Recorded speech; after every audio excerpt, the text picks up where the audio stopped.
አነስሙስ እንዴት ነህ? ደህና ነህ? ሁሉ ሰላም፣ ሁሉ መልካም። እንዴት ነህ ግራውስ? አንተ ደህና ነህ?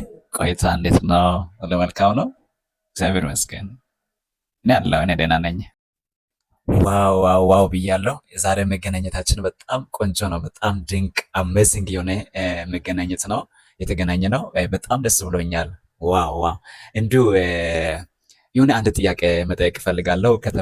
ከተመልካቾቻችን የመጣ ጥያቄ ነውና ይህንን ያው በአጭሩ እንድትመልስልን ፈልጋለሁ። እሱ ምንድነው እንደው እዚህ ምድር ላይ በምትኖርበት ጊዜ ያው አንተን ብዙ ቻሌንጅ ብዙ ነገሮችን አልፈ የመጣ ሰው ነህና ከአንተ የሆነ የምንማረው ነገር ይኖራልና ይህን ጥያቄ ጠይቃለሁና እዚህ ምድር ላይ እየኖርክ ሆነ መኖር የምትፈልገውና ሆነ መኖር ማትፈልገው ነገር ባጭሩ ብታብራራልን ደስ ይላል። አመሰግናለሁ ግራውዝ ይህንን ጥያቄ ስለጠየቀኝ ማለት ነው።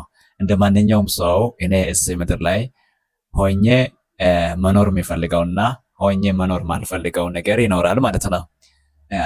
እዚህ ምድር ላይ ያለው ሆኜ መኖር የምፈልገው ለእግዚአብሔር ክብር መኖር ፈልጋለሁ። ሲቀጥል ደግሞ ለሌሎች ጥቅም መኖር ፈልጋለሁ ማለት ነው። አንደኛ ለእግዚአብሔር ክብር፣ ሁለተኛ ለሌሎች ጥቅም ነው ማለት ነው። እንደዛው ልክ ማልፈልገው ነገሮች ይኖራሉ። እዚህ ምድር ላይ እየኖርኩ ማልፈልጋቸው ነገሮች ምንድነው? ከሌሎች ሰዎች ጋር መወዳደር አልፈልግም። የራሴ ህይወት መኖር ፈልጋለሁ። ሰው የራሱ ህይወት ሲኖር አሸናፊ ይሆናል። ከሌሎች ጋር መወዳደር ሲጀመር ግን የሌላ ሰው ህይወትን ያያል ወይም ይኮርጃል። ስለዚህ ሌላ ቦታ ከማየት ወደ ውስጥ ማየት ስለሚሻል ሰው ወደ ራሱ ተመልክቶ የራሱ ማንነትን ይዞ ሳይኮርጅ በትክክል መኖር ሲጀምር አሸናፊ ሊሆን ይችላል ማለት ነው። ከሌላ ሰው ጋር እየተወዳደርኩ መኖር አልፈልግም። እኔን ከሌላ ሰው ጋር ያነጻጸርኩት መኖር አልፈልግም ማለት ነው።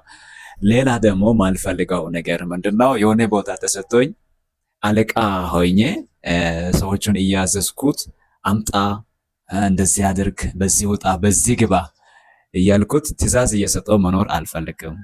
አብሬ መስራት ፈልጋለሁ። ወርጄ መስራት ፈልጋለሁ። ዝቅ ብዬ መስራት ፈልጋለሁ። የስራ ሰው መሆን ፈልጋለሁ እንጂ ለሌሎች ትዕዛዝ የሚሰጥ ሰው መሆን አልፈልግም። በህይወቴ ዘመን ሰራተኛ መሆን ፈልጋለሁ እንጂ አዛዥ መሆን አልፈልግም። እና ይሄ በዚህ ምድር ላይ እያለው መኖር የሚፈልጋቸው ነገሮች ናቸው። ይህንን ይመስላል። ከልብ አመሰግናለሁ ግራውዝ። ዋው ዋው አሜዚንግ የሆነ ገለጻ ነው። ድንቅ የሆነ ገለጻ ነው የሰጠህ። አሸናፊ ልንሆን ከሌሎች ጋር መወዳደር እንደሌለብን የራሳችን ህይወት አሳምረን መኖር እንዳለብን በትክክል የራሳችን ህይወት መኖር ከቻለን አሸናፊ መሆን እንደምንችል ሀሳብን ሰጥተሃል።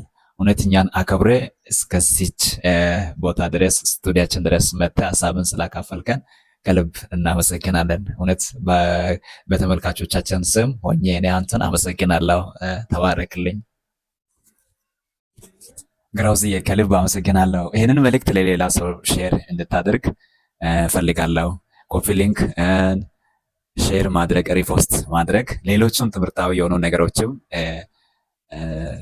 ስለማካፈል ይህንን መልእክት ለሌሎች እንድታደርስ አደራ ይላለሁ። ተባረኩ። ደግሞ ግራውዝ ዞን የምትከታተሉት ሰዎች ፋሚሊ የሆናችሁት ሰዎች እንድታበረታቱ በጌታ ፍቅር ጠይቃችኋለሁ። ተባረኩልኝ።